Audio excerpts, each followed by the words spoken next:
Hundreds of Johnny Cash's personal effects are up for auction right now with the help of an Edina-based company. The country music legend's daughter, Cindy, is opening up her collection to the public. And today, Kent had the chance to take a look at some of the prized items.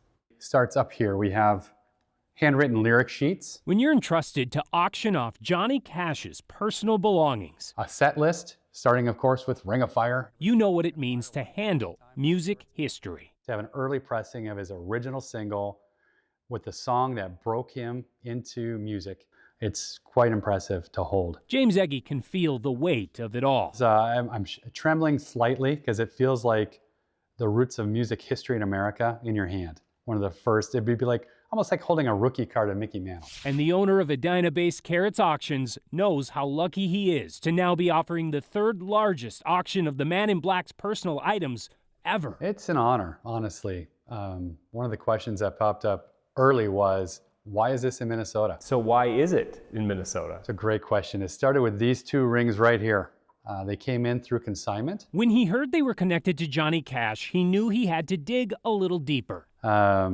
Became a bit of an obsession, I'm afraid to admit. An obsession that led him to Johnny's daughter, Cindy Cash, who had listed the rings and some other personal items for sale online. I think God had a hand in this because it was so strange. Strange, because the timing of the connection was perfect. I'm about to sell my house, and I thought, moving into this house just about killed me, so I need to get rid of some things. And she sent them to Minnesota, knowing they'd be in good hands. Here's a handkerchief that he wore on stage, probably the only on-stage item that we have of Johnny's, that actually Cindy would hand make for her dad. She toured with him for 27 years. The Cindy Cash collection also includes other rare consignment pieces like this autograph photo with Elvis, but it's her personal items, which include a very personal signature that set a few apart. I wanted people to get to know Daddy.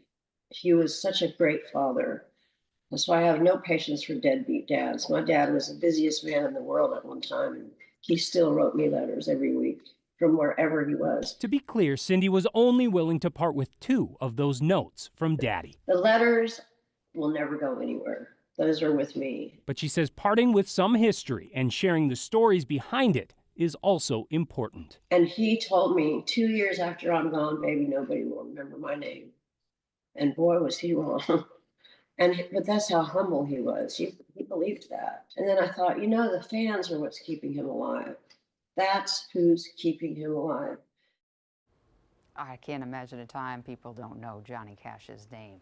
Viewing items from that collection is by appointment only. You can find details about that at k-bid.com.